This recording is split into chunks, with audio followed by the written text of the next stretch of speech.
Episode 14. Lagos. Lagos, the bustling city located in the southwestern part of Nigeria, is a place of vibrant colors, sounds, and smells. The city is alive with the hustle and bustle of people going about their daily business.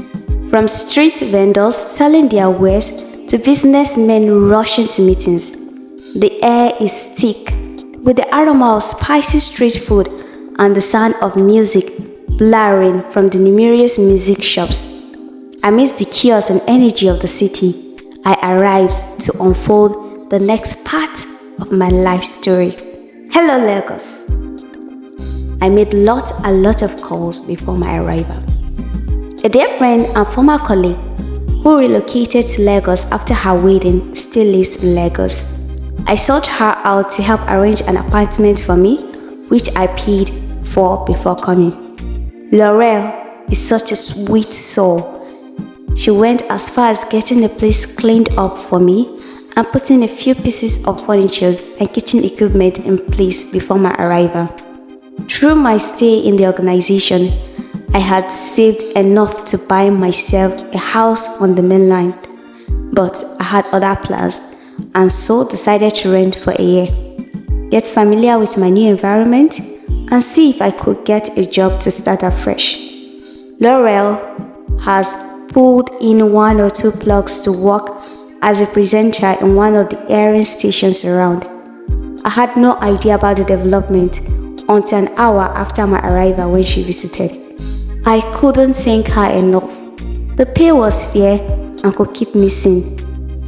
Years back, when I got a job at NTA Sokoto, I met Laurel, already working with the organization. She had a gentle spirit, was calm and kind. She welcomed me as a sister and was a devoted Christian as well. On a few occasions, I asked her to share with my online family about several topics on the youth group platform. She is smart and intelligent. I have always told her how much of a blessing she is to the organization. Months after my appointment, Laurel was accused of a scandal between her and the past chief, leading to the dismissal of the man from service. His wife accused Laurel of having an entangled relationship with her husband, which, according to her, was the reason why the chief confided in Laurel vital and confidential information that leaked out and almost ruined the organization.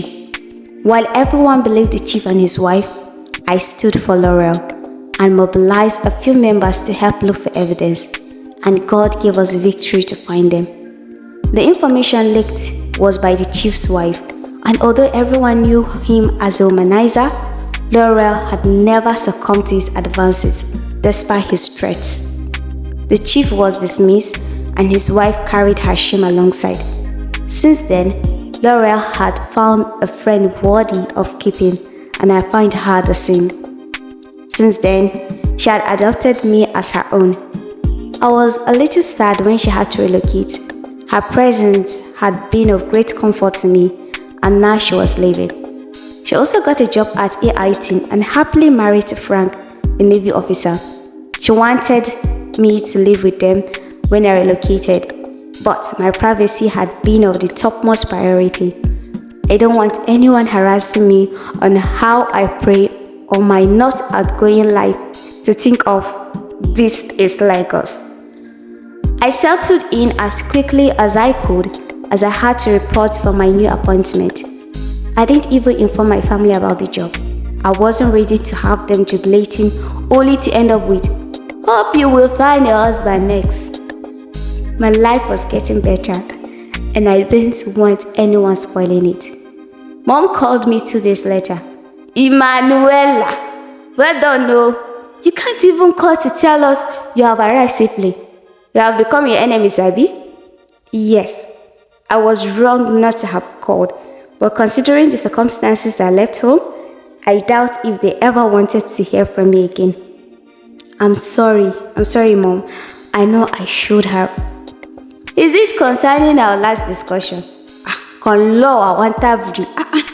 She apologized in my native dialect. It's okay, Mom.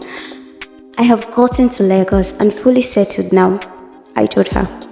So, what do you plan to do with your life now? She asked, concerned. My mom has been the bedrock of our home ever since Dad lost his job 5 years ago as a bank manager after the branch shut down, blaming him of misusing their funds and charging him for their refunds, which has drained him of any savings he and Mom ever had. He later resolved to petty trade with a small percentage left from the savings. It's been 5 years, but his business never thrived, and he couldn't help but blame the fact that he was never business-oriented. And Dad does not know how important it is to always keep at least the capital aside, use everything to sort out needs. And well, we are partly to be blamed for being too needy. Mom, being a nurse, has always supported him, but her salary was often not enough to sponsor our brothers in school and still maintain our home. Miracle, my elder sister, got married after completing her COE course. Her pay wasn't good enough, and with a family of 4, she had her responsibilities.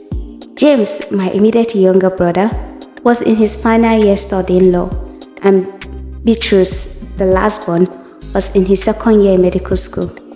I had to split my salary each month into 3 portions, one for James, another for Beatrice, and a portion for me. I had lessened the load amount for the past 2 years, and I know she was furious when I quit. I already got a job, Mom, I told her. I could hear her scream as she sang, Inada Nasara, Inada Nasara, Dumai bina gaskiya, Yanada Nasara. Interpretation, I am victorious. Any true believer is victorious. I smiled and called her attention back to the call. So, what kind of job is it? I'm working as a presenter, ma. Is it not the same work you ran away from after being promoted? Mom won't let this promotion news be. No, ma. It's different.